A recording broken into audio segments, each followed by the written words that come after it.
गाड्या घ्यायला चालले, इतके सुंदर सुंदर गाड्या आहेत, स्वस्त आहे. चला आपण घेऊ. ट्रॅफिक इतकं क्रॉस करता येत नाही गाडी. आई ऑलरेडी तिथे आलेली आहे. कशा आहे गाड्या? महाग सांगतात ते भैया. महाग है? महंगा क्यों बता रहे हो आप? लगा लेंगे ना हिसाब से. 180 रुपये का. 180? 500 सांगते ते. कोणसी ये काय त्यामध्ये 550 रुपयाचं असं चालून दाखवा ना. बोलून दाखवा. सही चलेगा ऐसा. चल के दिखाओ ना. मग अच्छा ट्रॅक्टर आहे इथे.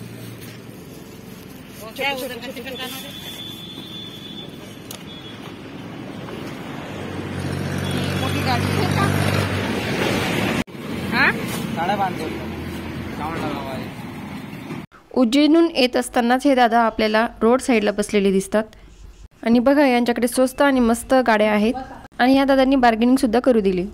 आणि बघा ही आहे नर्मदा नदी. आम्ही आता निघालो आहे ओंकारेश्वरला. उज्जैनला आम्ही फक्त 2 दिवसासाठी गेलेलो होतो, त्यामुळे 2 दिवसात सगळं काही घेणं शक्य नव्हतं आणि नर्मदा नदीची परिक्रमा करणे सुद्धा शक्य नव्हतं. तर आम्ही ओंकारेश्वरला गेल्यावर आम्ही तिथे काय काय केलं हे सर्व तुम्हाला या व्हिडिओमध्ये बघायला मिळणार आहे. तरी व्हिडिओ पूर्ण बघा.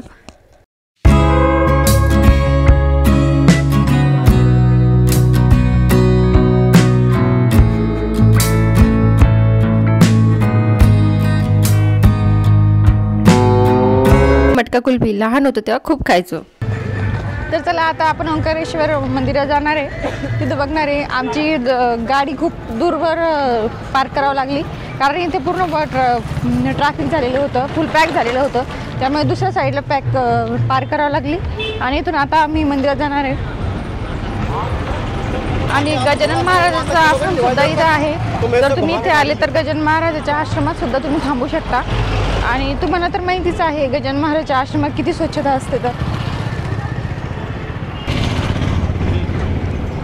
इथे वेगवेगळे दुकानं आणि हॉटेल्स सुद्धा आहे बरं का. हे बघा इथे रेस्टॉरंट्स आहे आणि दुकानं पण आहे. भरपूर खरेदी इथे होती आल्यावर. आणि मी तर जमके खरेदी करणार आहे आज सरांची चांगला रिकामा होणार. काय सर? हे आहे गजानन महाराजांचं शेगाव संस्थान. मंदिराच्या एकदम जवळ आहे संस्थान. आणि इथे गाडी पार्क करून इथे तुम्ही राहू पण शकता आणि दर्शन घेऊ शकता. आणि इथून लगेच तुम्ही नंतर महाकालेश्वर मंदिरात जाऊ शकता उज्जैनला. चला आता आपण मंदिरात जाऊ. इथे हे पर्स आणि हे पर्स कितीची आहे दादा? ये 120 की है और ये वाली 100 की. कौन सी है 100 वाली? ये वाली. और वो वाइट वाली? ये वाइट वाली 80.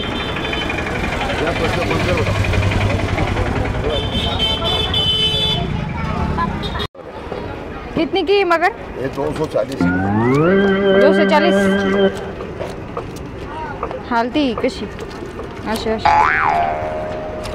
आणि या स्नेक कितीचा आहे? 110.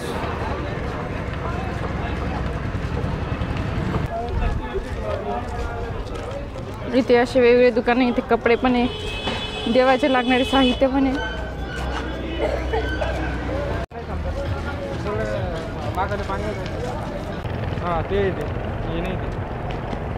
कितनी का है वो? हाँ 10 रुपए का. आरती होने के बाद छोड़ना पड़ता क्या वो? नहीं, आरती के पहले भी छोड़ दो. नहीं कोई भी आपकी इच्छा है, वो भी जो भी इच्छा मांग के छोड़ दो मैया को. दीपक इच्छा मांग कर छोड़ना पड़ता है क्या? हाँ, तुम्हारी जो भी इच्छा हो कि हमको ये चाहिए वो चाहिए, माँ हमारी मनोकामना पूरी करो और छोड़ दो. तर चला आपली मन्नत सुद्धा पूर्ण करूया.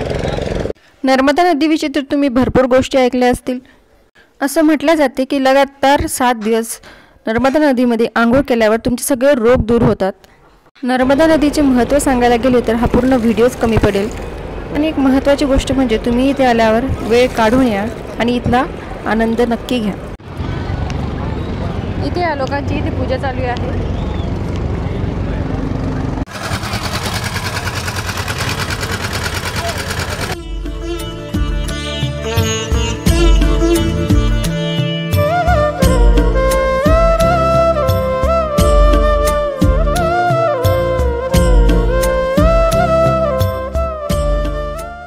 गंगा यमुना गोदावरी आणि कावेरी या नदीप्रमाणे सुद्धा नर्मदा नदीसुद्धा तेवढी पवित्र मानली जाते. नर्मदा नदीचा पूर्ण भारतातून 5वा क्रमांक लागतो आणि या नर्मदा नदीला परिक्रमा घालण्यासाठी दूरदूरून लोक इथे येतात आणि परिक्रमा घालण्याचं सुद्धा खूप महत्त्व इथे आहे परिक्रमेचं. नर्मदा नदी ही भारतातली 5वी सर्वात मोठी नदी आहे. मध्य प्रदेशमधील अमरकंटक इथे या नदीचा उगम होतो. आम्ही आज सगळं घेऊ नाही शकलो कारण टाईम कमी आहे. मंदिरात सुद्धा मोबाईल चालत नाही, त्याच्यामुळे तिथली पण शूटिंग आम्ही घेऊ शकलो नाही आणि बऱ्याच गोष्टी इथे आहे एक्सप्लोर करण्यासाठी. इथे नक्की या आणि ते हॉटेलसुद्धा आहे, जसं तुम्हाला गजानन महाराजाचा आश्रम दाखवलं आणि वेगवेगळे हॉटेलसुद्धा आहे. जर आश्रम जर फुल असलं तर बऱ्याच वेळा आश्रम फुल होते. इकडे हॉटेल्स पण आहे बरं का, इकडे हॉटेल्स आहेत, त्या एकदा आपण बघूया काय काय तरी. ऋषि का भोजनालय, थाली भी मिलती क्या आपके पास? थाली भी मिलती? हाँ, थाली मिलती है। क्या थाली है? 100 रुपये थाली। 100 रुपये थाली और अनलिमिटेड है क्या? हाँ। कितना मिलता है उसमें? आलू टमाटर का सब्जी आएगा, दाल फ्राई आएगा, राइस आएगा, रोटी आएगा, अचार, प्याज। 100 रुपये थाली चलेगा, थँक्यू.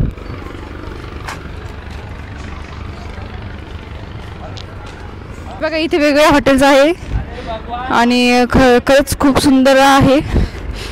80-90 रुपयापासून इथे थाली सुरुवात होते तर 100 रुपयापर्यंत थाली आहे आणि अनलिमिटेड आहे. असं नाही आहे की तुम्ही फक्त एकदा थाली घेतली की फक्त तेवढंच भेटेल म्हणून, असं नाही. तर तुम्हाला जितकं लागलं तितकं पोळ्या तुम्ही घेऊ शकता, जितकी लागली तितकी भाजी तुम्ही परत घेऊ शकता. तर अशी आहे इथली थाली.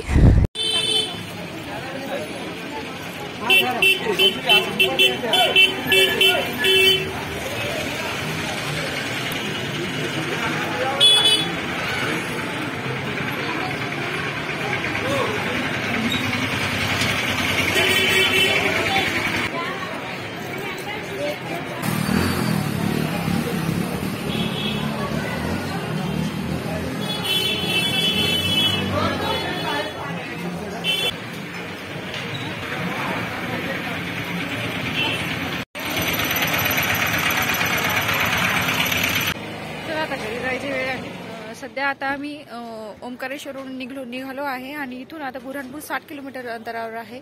तर आम्हाला मधातच ही हॉटेल लागली, जैन हॉटेल आहे.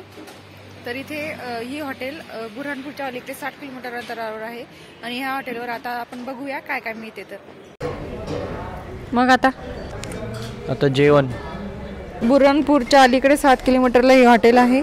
याच्यानंतर आता हॉटेलच लागणार नाही बहुतेक आम्हाला रस्त्यात, त्याच्यामुळे इथे थांबलेले आहे.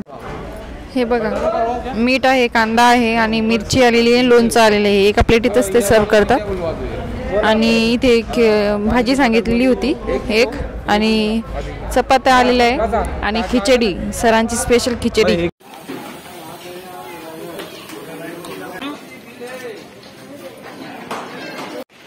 तर अशी ही आहे हॉटेल. तर इथे तुम्ही अवश्य भेट द्या. बुऱ्हाणपूरच्या अलीकडे 60 किलोमीटर आहे. तर इथे तुम्ही येऊ शकता जेव्हा तुम्ही उज्जैन किंवा ओंकारेश्वरला जाता तेव्हा ही हॉटेल लागतेच मध्ये आणि खूप सुंदर इथे जेवण भेटते. खूप छान टेस्टी होतं जेवण सगळं. आणि असेच माझे नवीन व्लॉग आणि नवीन व्हिडिओज बघण्यासाठी माझ्या चॅनलला नक्की सबस्क्राईब करा. व्हिडिओ आवडला असेल तर नक्की लाईक करा आणि तुमच्या मित्रमैत्रिणींसोबत नक्की शेअर करा. आता किती वाजले? आता वाजले 11:30 आणि हा झालाय टी टाइम. ब्रेक.